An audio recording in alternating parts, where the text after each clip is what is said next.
So I've always found ghost towns really interesting. There's just something so haunting about a town that was once thriving and is now basically frozen in time. In a way, I think they remind us of our own mortality. We too could be alive and thriving one day and gone the next. Wow, that was really dark. Anyway, today's video will delve into a town that's been called Alabama's creepiest ghost town. Let's talk about Cahaba. By the way, I really hope I'm pronouncing that right. I watched a few other videos to see how other people pronounced it, so this should be correct, but if it's not, I'm sure someone will let me know in the comments. The ruins of Old Cahaba, sometimes spelled Cahaba, lie about 8 miles southwest of Selma in central Alabama.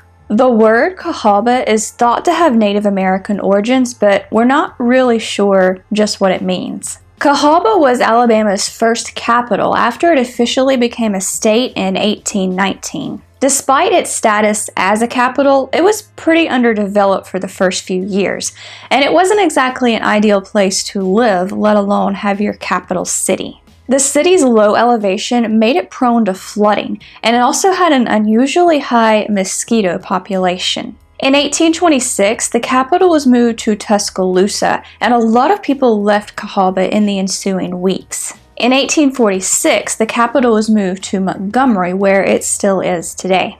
Over the next few years, Cahaba would have its ups and downs. In the 1850s, it was a major shipping port to Mobile on the Alabama coast. A railroad was built in 1859, and by the time the Civil War started in 1861, Cahaba's population had grown to almost 3,000. Not a major city by any means, but still thriving. But during the war, things started to change. The government ripped up the newly built railroad and used the iron for another unspecified railroad elsewhere. An old cotton warehouse was turned into a prison for Union soldiers. The prison originally held about 600 men, but that number soon grew to 3,000, the population of Cahaba itself. Several sources said conditions at the prison weren't very good. I could never find any details about this, but with so many people crowded into one place, it's not that hard to believe. About 147 men are thought to have died there. In 1865, the year the war ended, the town flooded again. In 1866, Cahaba lost its title as county seat of Dallas County, which was moved to Selma. After the war, the population took a sharp decline. A lot of former slaves moved there, but they eventually left too. By 1870, the population had gone from 3,000 to just 300. By 1930, most of the town's buildings had been destroyed, burned down, or fell apart on their own. The town was added to the National Register of Historic Places in 1975 and officially unincorporated in 1989. Hey everyone, it's your favorite person, Editing Mary. So there's a lot of history that I left out here. I originally intended for this to be solely a paranormal video, so I wanted the paranormal aspect to be front and center, although as you'll see in a second, it was limited. So I didn't want to bog down the narrative with history in case people weren't interested in that. But if you'd like to know more about Cahaba's history, you should check out cahaba.com. I will leave a link to it in the description.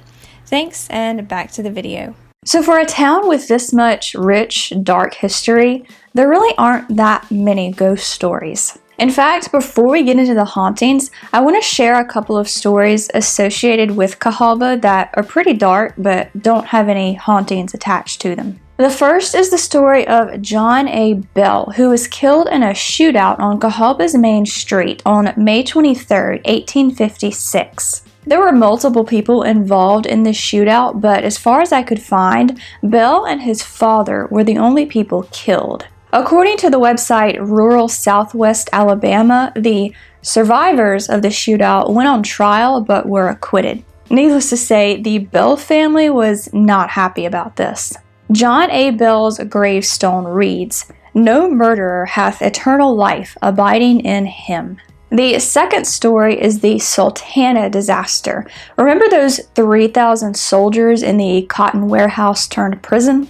After the war, a bunch of these newly freed prisoners, along with some from Andersonville, Georgia, got on board the Sultana in Vicksburg, Mississippi. This 260-foot wooden steamboat was built to hold about 376 people, but ended up with over 2,000 on board. Nevertheless, it continued up the Mississippi, set to release the passengers in Cairo, Illinois. But in the early morning hours of April 27, 1865, about 8 miles outside Memphis, the boilers exploded, causing a huge fire. Of the about 2,300 people on board, 1,800 of them died, making it the deadliest maritime disaster in U.S. history, according to battlefields.org. So now that you know a little more about the town's dark history, let's talk about ghosts. Groundskeepers at the New Cahaba Cemetery have reported hearing disembodied voices while they worked.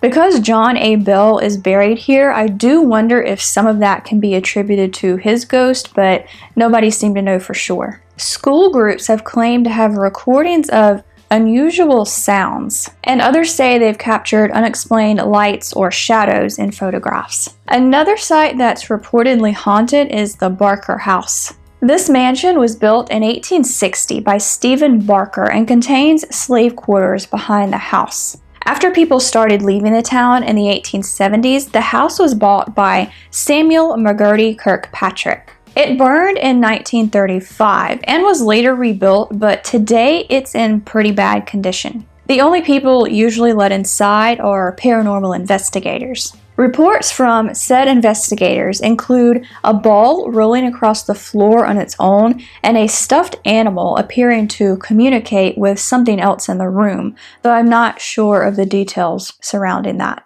Another story centers on a man named Herbert, though the story presumably took place when he was a child. Herbert spent a summer vacation with his grandfather who lived in Cahaba. While there, Herbert met a man named Gat who would watch over him as he wandered about town. When he got home, Herbert told his brother about this man named Gat, and his brother informed him that Gat had died before Herbert was born.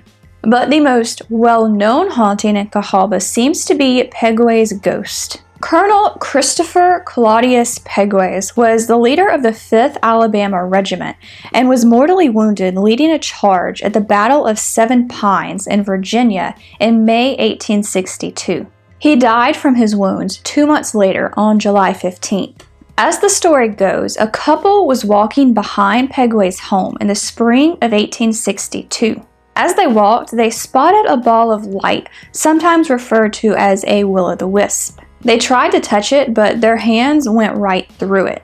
It later disappeared into a bush, but then came back and followed them. I'm not sure how long it followed them. Because this story reportedly happened a few months before Pegues' death, it probably wasn't his ghost, but it has been seen as a bad omen, maybe even a supernatural warning. Other sources have said the incident with the will-o'-the-wisp actually happened in 1863. So after Pegues died. Interestingly, Pegues isn't buried in Cahaba or even in Alabama, but at Hollywood Cemetery in Richmond, Virginia. So I think it's safe to say his ghost probably isn't hanging around Cahaba anymore. Today, what's left of the town is known as Old Cahaba Archaeological Park. Archaeologists, historians, and tourists visit it year-round.